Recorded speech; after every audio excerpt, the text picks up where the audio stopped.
Hello students, welcome in today's online lecture of Organization of Commerce and Management for 11th standard.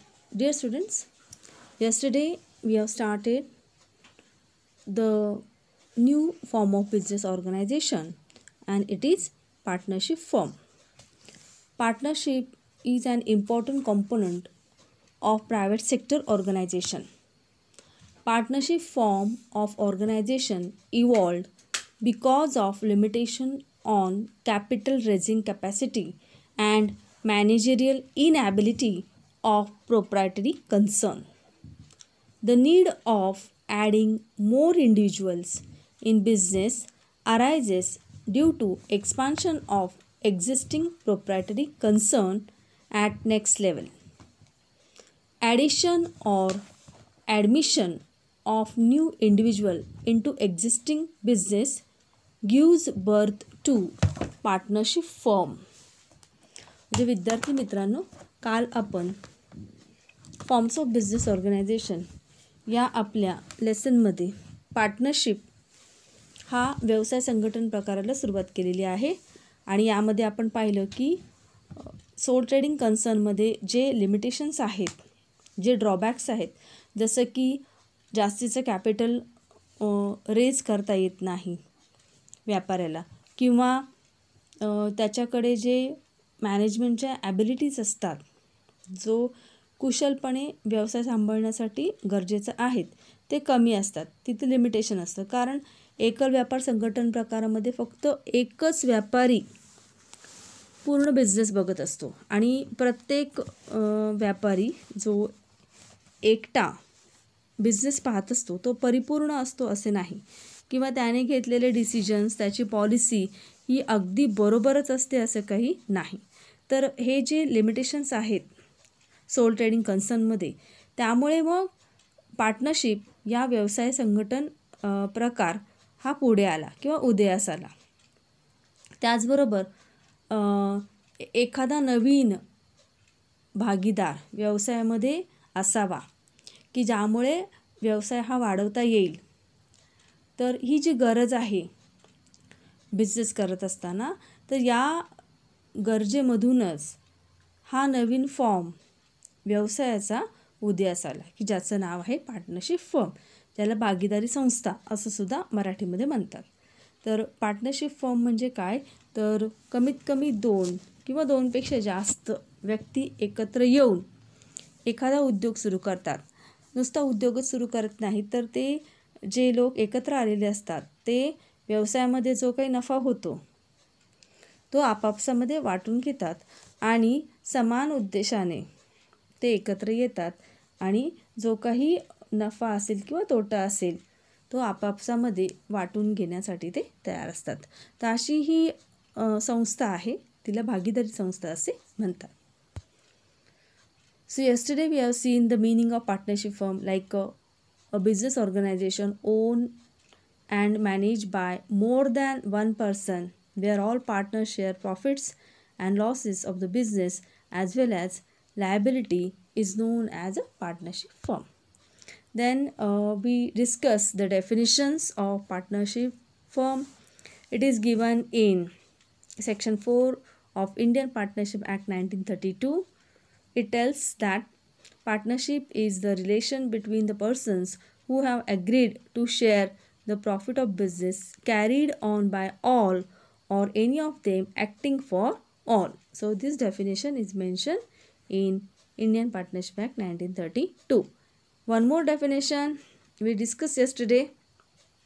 It is partnership is the relation existing between persons competent to make contracts who have agreed to carry on a lawful business in common with a view to private gain.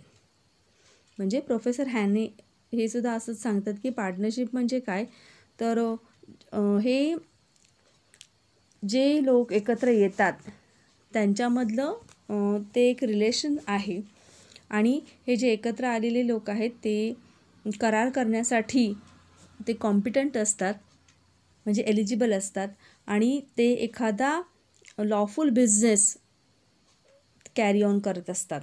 तर कशासाठी करत असतात, तर त्यातनं त्यांना नफा मिळवायचा असतो. तर अशा प्रकारचं त्यांच्यामधले जे रिलेशन आहे या एकत्र आलेल्या लोकांमध्ये ते म्हणजेच काय आहे तर पार्टनरशिप फर्म आहे. Then yesterday we have seen the various features of partnership firm like agreement. In a partnership firm, the agreement may be oral or written, and it is always advisable to have a written agreement between all the partners. Then joint ownership. The partnership firm is jointly owned by all the partners, means all partners are called as the owners of the firm. Okay, so they are called as joint owner. Each partner is having the equal right in managing the business. Then third feature we discussed, that is joint management, means every partner has a right to take active participation in the management of the business. Then fourth feature we studied, that is lawful business. Every partnership firm must undertake lawful business only. म्हणजे भागीदारी संस्थेमध्ये जो काही व्यवसाय हे भागीदार करू इच्छितात तो कायदेशीरच असायला पाहिजे. एखादा स्मगलिंगचा, ब्लॅक मार्केटिंगचा किंवा सेल ऑफ इलिगल आर्म्स आहेत अशा प्रकारचा व्यवसाय भागीदारी संस्थेअंतर्गत करता येत नाही. Then we discuss that liability. The liability of each partner is unlimited. म्हणजे भागीदारी संस्थेत प्रत्येक भागीदाराची जबाबदारी ही अमर्यादित असते, अनलिमिटेड असते. आता अनलिमिटेड म्हणजे काय तर भागीदारी संस्थेमध्ये भागीदाराची पर्सनल प्रॉपर्टी आणि बिझनेस प्रॉपर्टी याच्यामध्ये कुठलाही फरक हा केला जात नाही. म्हणजे ज्यावेळी अशी वेळ येते की बिझनेसमध्ये तोटा झालेला आहे आणि देणीकरांची किंवा क्रेडिटर्सचे पैसे द्यायचे असतात, लोन अमाऊंट असेल म्हणा किंवा जी काही देणी असतील ते देण्यासाठी जर बिझनेसमधल्या ॲसेट्स कमी पडत असतील तर भागीदारांना स्वतःची प्रायव्हेट प्रॉपर्टी विकून क्रेडिटर्सचे पैसे द्यावे लागतात. जी काही देणी असतात संस्थेची ती त्यांना द्यावी लागतात. यालाच म्हणलेलं आहे unlimited liability. Now the joint liability indicates that each and every partner is jointly liable with other partners for loan of the firm. म्हणजे जॉईंट लायबिलिटी म्हणजे प्रत्येक पार्टनर हा दुसऱ्या पार्टनरशी लायबल असतो. समजा ABC पार्टनर असेल आणि बीने जर लोन घेतलेला असेल बिझनेससाठी तर A आणि C हे दोन्हीसुद्धा तेवढेच इक्वली रिस्पॉन्सिबल असतात ते बिझनेस परत पेड करण्यासाठी. तर याला म्हटलेलं आहे joint liability.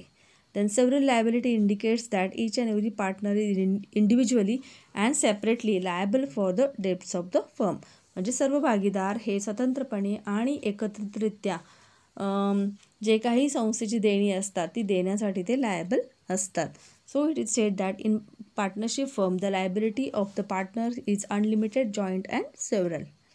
Then we discuss the number of partners. A partnership firm must have minimum 2 partners and 2 persons should be there to start any lawful business in partnership firm, and maximum limit for the partner is 50. So all these features we discussed yesterday. Now we are continuing the next. The 7th feature is principal agent relationship. See, every partner is the joint owner of the business and partners take part in the management of the firm. Thus, every partner assumes 2 roles in business. The first is to each other within firm they are acting as principal. While in the second role, while they are dealing with outsider or while representing firm, they act as an agent of the firm. म्हणजे याचा अर्थ असा आहे की भागीदारी संस्थेमध्ये जे भागीदार आहेत ते कसे असतात तर ते 2 प्रकारचे रोल प्ले करत असतात. प्रिन्सिपल आणि एजंट रिलेशनशिप असते त्यांच्यामध्ये. म्हणजे भागीदारी संस्थेमध्ये जेव्हा सर्व भागीदार एकत्र बसतात किंवा असतात तेव्हा ते सर्व भागीदार प्रिन्सिपल असतात. प्रिन्सिपल म्हणजे हेड ऑफ द फर्म, म्हणजे ते मालक असतात त्या संस्थेचे. ओके, जेव्हा ते फर्मच्या आत असतात आपापसात त्यांच्यामध्ये जो काही संवाद चाललेला असतो किंवा चर्चा चाललेली असते किंवा व्यवसायाबद्दल जे काही डिसिजन घ्यायचे असतात त्यावेळी ते सर्वच मालक समजले जातात. पण तेच जेव्हा त्यांचा संबंध आउटसायडरशी येतो, समजा एखादा भागीदार हा करार करणार असतो दुसऱ्या कंपनीशी, ABC समजा पार्टनर आहेत आणि C समजा दुसऱ्या XYZ कंपनीशी करार करणार असेल, त्यावेळी तो A आणि Bचा एजंट म्हणून काम करतो. म्हणजे तो त्याच्या फर्मचं रिप्रेझेंटेशन करत असतो. म्हणजे इथे आपण ABC मधला C हा XYZ कंपनीशी करार करत असतो, तर यावेळी C हा A आणि Bचा एजंट म्हणून काम करत असतो. म्हणजेच भागीदारी संस्थेमध्ये प्रत्येक भागीदार हा एकाच वेळी मालक पण आहे आणि दुसऱ्या वेळी तो एजंट पण आहे किंवा रिप्रेझेंटेटिव्हसुद्धा आहे रिमेनिंग पार्टनरचा. So there is a relationship of principal and agent in partnership form. Now the 8th one, restriction on transfer of interest.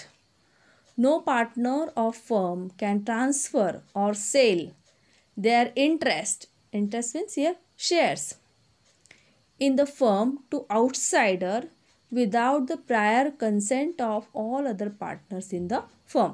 म्हणजे भागीदारी संस्थेमध्ये कुठल्याही पार्टनरला आपले शेअर्स दुसऱ्या व्यक्तीला विकण्याचे अधिकार नाही. ते विकण्याच्या आधी प्रत्येक भागीदाराला उर्वरित भागीदारांची परवानगी घेणं हे गरजेचं आहे. म्हणजे इतर भागीदारांची त्याच्यासाठी परवानगी लागते, परमिशन लागते, तेव्हाच ते आपले भाग दुसऱ्या व्यक्तीस विकू शकतात, अन्यथा नाही. Then the next is registration. Registration of partnership firm is not compulsory as per the provision of Indian Partnership Act 1932. However, in Maharashtra from April 1985 and in some other state, registration of partnership is compulsory as per their respective state provisions. If partners so desire, they can register their firm with the registrar of firms of their respective states. The firm as well as partners enjoy several benefits after registration of the firm. तर नोंदणी, प्रत्येक partnership फर्मची नोंदणी करणं हे अनिवार्य नाही किंवा compulsory नाही आहे त्यांना. परंतु महाराष्ट्र राज्यामध्ये एप्रिल 1985 पासून भागीदारी संस्थेची नोंदणी करणं हे कंपल्सरी आहे. ठीक आहे. तर प्रत्येक राज्यामध्ये ज्या प्रकारे प्रोव्हिजन आहे त्याप्रमाणे भागीदारी संस्थेला नोंदणी करायची की नाही हे ठरवायचं असतं. आणि हे नेहमीच चांगलं असतं की भागीदारी संस्थेची नोंदणी करणे. त्यामुळे पार्टनर्सला आणि त्या भागीदारी संस्थेला त्याचे बरेच बेनिफिट हे मिळतात. So it is always better to register the firm. Now the next is sharing of profit and losses. The partners agree to share profit and losses among themselves in certain proportion.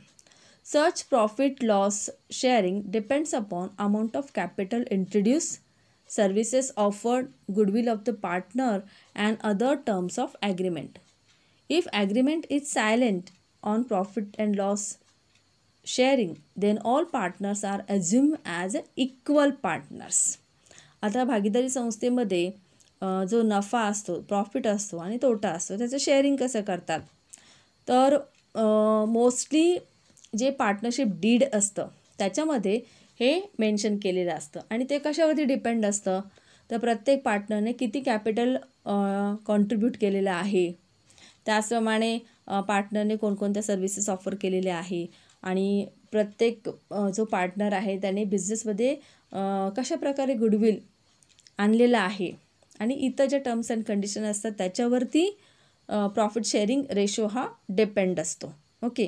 आणि जर तो डीडमध्ये म्हणजे partnership did आहे त्यामध्ये जर तो mention केलेला नसेल, म्हणजे जेव्हा पार्टनरशिप डीड हे सायलेंट असतं म्हणजे काय, तर पार्टनरशिप डीडमध्ये प्रॉफिट शेअरिंग रेशोबद्दल काहीही सांगितलेलं नाही, त्यावेळी समजून घ्यायचं की प्रॉफिट शेअरिंग रेशो हा इक्वल आहे. म्हणजे जेवढा काही प्रॉफिट असेल तो जितके पार्टनर असतील त्यांच्यामध्ये इक्वली डिस्ट्रीब्यूट केला जाईल. समजा 3 पार्टनर असतील, फॉर एक्झाम्पल घेतो आपण, आणि 3,000 प्रॉफिट झाला, तर अर्थातच 3,000 तिघांमध्ये समान वाटून दिले जातील, प्रत्येकाला 1,000 रुपये प्रॉफिट मिळेल. तर अशा प्रकारे प्रॉफिट शेअरिंग हे पार्टनरशिप फर्ममध्ये केलं जातं. Okay, now the next is termination of partner. A partner may resign on his own by giving notice to other partners in writing.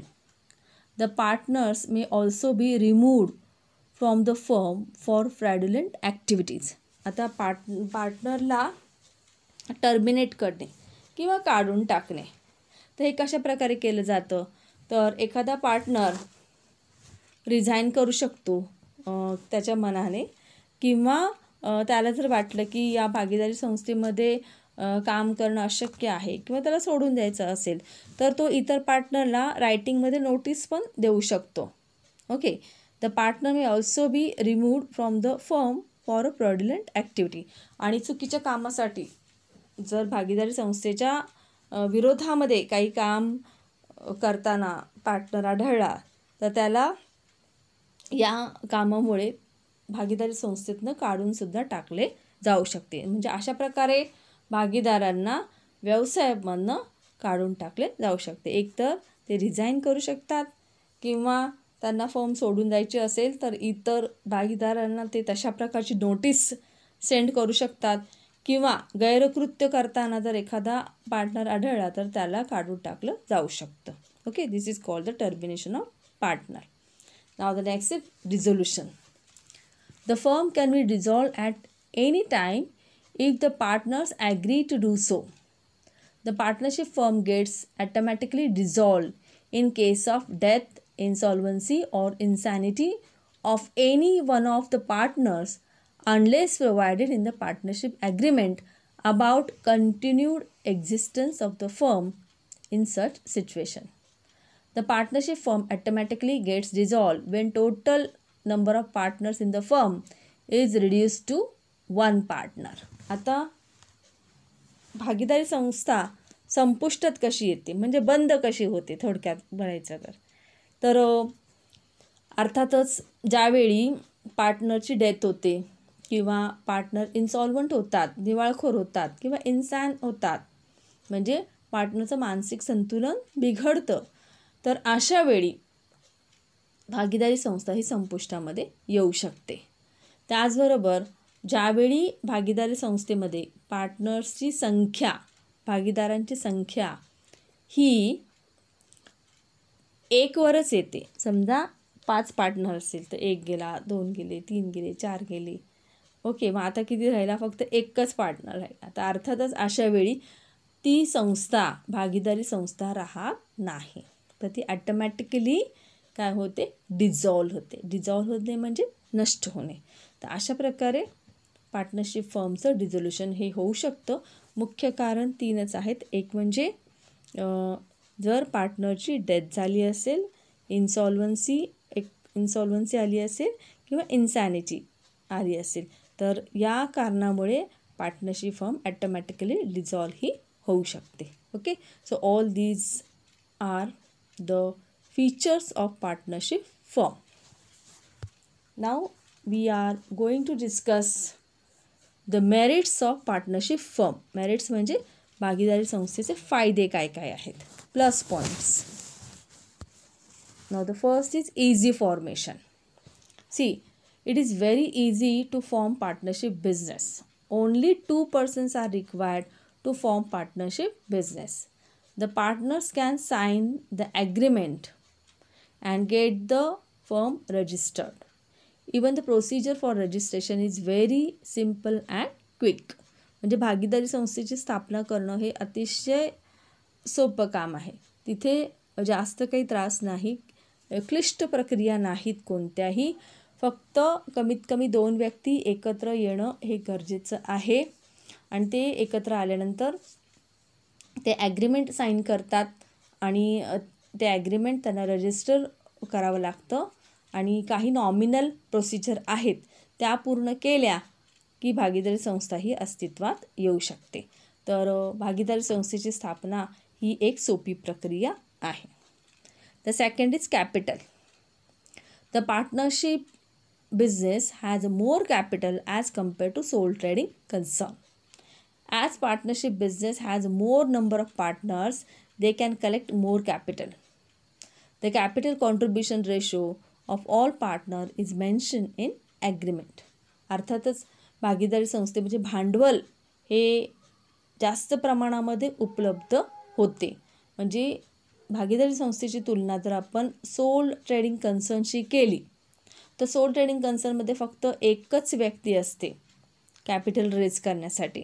ते एका व्यक्तीला जास्त कॅपिटल रेज करता येत नाही किंवा उभं करता येत नाही, त्याला लिमिटेशन्स असतात.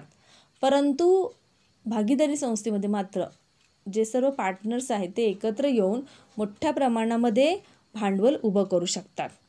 आणि हीच तर कमतरता सोल ट्रेडिंग कन्सर्नमध्ये आहे.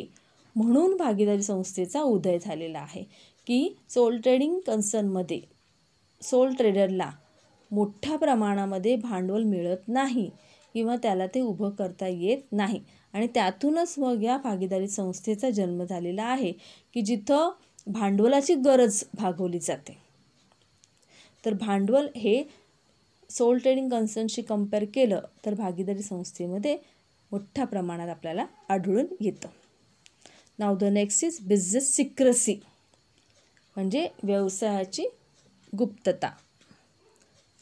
C the partnership firm enjoy secrecy as firm are not subject to publish books of accounts annually. Due to this competitors cannot easily come to know about the secrets and confidential information of the partnership firm. म्हणजे भागीदारी संस्थेमध्ये व्यवसायातील गुप्तता ही मोठ्या प्रमाणामध्ये राखता येते. आता का राखता येते याचं कारण असं आहे की भागीदारी संस्थेमध्ये त्यांना सगळे जे बुक्स ऑफ अकाउंट्स आहेत ते ॲन्युअली पब्लिश करण्याची गरज नाही. ठीक आहे. त्यामुळे जे भागीदारी संस्थेचे जे स्पर्धक आहेत, इतर जे कॉम्पिटिटर्स आहेत, त्यांना या संस्थेची इंटरनल इन्फॉर्मेशन जी आहे ती सहज उपलब्ध होत नाही आणि याचा फायदा या भागीदारी संस्थेला घेता येतो. तर आपण असं म्हणू शकतो की भागीदारी संस्थेमध्ये व्यवसायाच्या ज्या महत्त्वाच्या गोष्टी आहेत त्या सिक्रेट राहतात आणि त्याचा फायदा संस्थेला जास्तीत जास्त प्रगती करण्यासाठी मिळतो. नाव the next is the continued existence. The partnership can be continued existence. It have the continued existence. Why it is so? Even after the death, insolvency or insanity of one of its partner, the firm can continue the business provided there should be provision in partnership agreement and new partnership deed needs to be redrafted. आता भागीदारी संस्थेला हे जे त्यांचं अस्तित्व आहे या संस्थेला ते कंटिन्यू आहे असं सांगितलं जातं. तर असं का म्हणलेलं आहे तर भागीदारी संस्थेमध्ये जरी एखाद्या पार्टनरची डेथ झाली किंवा तो इन्सॉल्वंट झाला किंवा तो इन्सान झाला तरीसुद्धा ती संस्था आपला व्यवसाय कंटिन्यू करू शकते. म्हणजे तशा प्रकारची जर प्रोव्हिजन भागीदारी संस्थेच्या ॲग्रीमेंटमध्ये असेल तर तोच व्यवसाय ती संस्था जे कोणी पार्टनर असतील त्यांच्यासोबत कंटिन्यू करू शकते. परंतु या संस्थेला जर असं काही झालं, एखादा पार्टनर ची डेथ झाली असेल किंवा तो इन्सॉल्वंट झाला असेल तर त्या संस्थेला परत नवीन पार्टनरशिप ॲग्रीमेंट हे फ्रेम करावं लागतं. म्हणजे बिझनेस तो तसाच राहू शकतो पण त्यांना उर्वरित जे भागीदार आहेत आता त्यांच्यासोबत नवीन पार्टनरशिप ॲग्रीमेंट हे बनवावं लागतं. That is called the continued existence. Then the next is the flexibility of operations. There is more flexibility in partnership business. Partners may expand or diversify business activities as and when required. Partners can change line of business as per changing business situation. If required, they may close down the business. म्हणजे इतकी flexibility या partnership फर्ममध्ये आहे की जशी गरज आहे त्याप्रमाणे पार्टनर्स डिसिजन हे घेऊ शकतात. आणि जर त्यांना बिझनेसचं एक्सपान्शन करायचं असेल, डायव्हर्सिफिकेशन करायचं असेल, तर त्या दृष्टीने पार्टनर्स हे निर्णय घेऊ शकतात. ओके. आणि जर अगदीच त्यांना वाटलं की आता व्यवसाय करणं शक्य नाही आहे किंवा यातून आपल्याला काहीच फायदा होणार नाही, तर त्यावेळी ते आपला व्यवसाय बंदसुद्धा करू शकतात. Okay, then the next is the decision making. There is a quick decision making in partnership as few partners are involved in decision making process. The decisions are taken after detailed discussion among partners. The quality of decision making is better than sole trading concern. आता soul trading कन्सर्नपेक्षा इथे जे निर्णय घेतले जातात ते पूर्णपणे विचार करून घेतले जातात. आधी जसं म्हणतात की एक से भले दो, तसं का म्हणतात की एक व्यक्ती जो विचार करते तो लिमिटेड असतो आणि त्याच प्रश्नावर दोन व्यक्ती जेव्हा एकत्र येऊन विचार करतात तेव्हा त्या प्रश्नाच्या सर्व बाजूने चहूबाजूने तो विचार केला जातो, व्यापक विचार केला जातो आणि त्यातून मग काहीतरी चांगलं सोल्युशन हे बाहेर पडतं. म्हणून असं म्हणलेलं आहे की the quality of decision making is better than sole trading concern. म्हणजे भागीदारी संस्थेमध्ये जे निर्णय घेतले जातात ते पूर्णपणे विचारांती घेतले जातात. अनेक लोक एकत्र येऊन त्या प्रश्नावरती प्रॉपर डिस्कशन करून मग निर्णय हा घेतला जातो. Okay. Then the next is effort reward relationship. See, there is a direct relation between the efforts and rewards in case of partnership business. All partners trying their best to put more efforts and thus rewards are shared among them. आता effort rewards relationship आहे याचा अर्थ असा आहे की भागीदारी संस्थेमध्ये पार्टनरशिपमध्ये पार्टनर्सला माहीत असतं की जेवढं आपण जास्त काम करू एफिशियंटली तेवढं भागीदारी संस्थेला फायदा होणार आहे आणि तो फायदा त्याचा उपयोग त्या पार्टनर्सलाच होणार आहे. Okay. So there is a direct relationship between the efforts and rewards. तुम्ही जास्त काम करा, जास्त मेहनत घ्या, त्याचा फायदा हा तुम्हालाच होणार आहे. That is called the direct relationship. Now the next is the goodwill. Goodwill means valuation of partnership business in term of money. This goodwill in the market is due to quality service, better services to the customers, ethical knowledge of partnership business. The goodwill म्हणजे नावलौकिक. तर भागीदारी संस्थेमध्ये हा नावलौकिक असतो. म्हणजे प्रत्येक पार्टनर बिझनेसमध्ये येत असताना गुडविलच्या स्वरूपामध्ये काय काय आणतो याच्यावरती ते अवलंबून आहे. तसंच this goodwill in the market is due to म्हणजे हे गुडविल मार्केटमध्ये कशामुळे क्रिएट होतं तर प्रोडक्टची क्वालिटी, त्यानंतर कस्टमरला दिली जाणारी सर्व्हिस, तसेच ethical working of the business organisation म्हणजे मूल्याधारित व्यवसायाची वाटचाल. तर याच्यावरती सुद्धा हा नावलौकिक किंवा बिझनेस हा अवलंबून असतो. Now the last is specialization.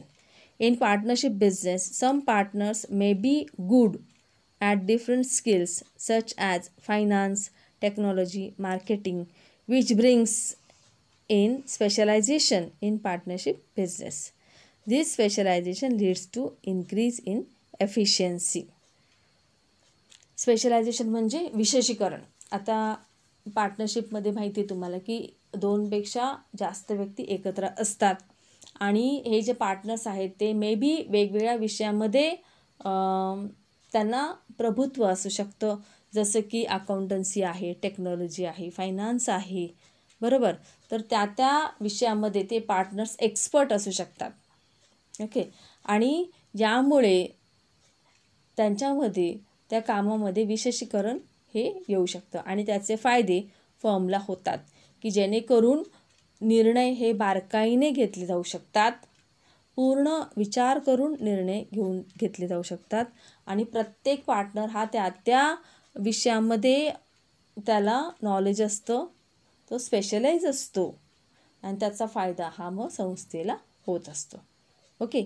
So dear students, today we have seen the merits of partnership firm like easy formation, capital raising capacity is more than the sole trading concern, then business secrecy, yes, some information of the firm can remain secret in partnership firm, then continued existence if the proper provision is there in a agreement in partnership deed, then the firm can continue the same business, but it is required to redraft partnership deed with the remaining partners.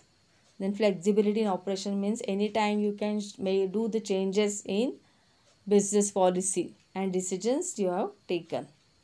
Then decision making process. See, as compared to joint stock company, partners can take the decision quickly because very number of partner is limited in case of partnership firm, means maximum 50 persons are there. So when we are comparing partnership firm with the joint stock company, definitely decision making process of partnership firm is quick. Then we have seen effort reward relationship. It means you do the more effort, you will get the benefit of that. Goodwill means we can say valuation of partnership business in term of money. So goodwill depends upon the quality of the product, the services offered, okay, and we can say the ethical working of the business organization. Ethical म्हणजे प्रत्येक partnership फर्मचा नावलौकिक तेव्हाच वाढेल जेव्हा ते कायद्याचं पालन करतील, चांगल्या गोष्टी करतील, समाजासाठी प्रॉफिटमधला काही हिस्सा ते खर्च करतील, तेव्हा त्यांची प्रतिमा ही नेहमीच उंचावत जाते. And specialisation means some partners are specialise in their own subject, so the business organization can take the benefit of all this. Okay, so dear students, today we have completed some features points of partnership firm and merits of partnership firm.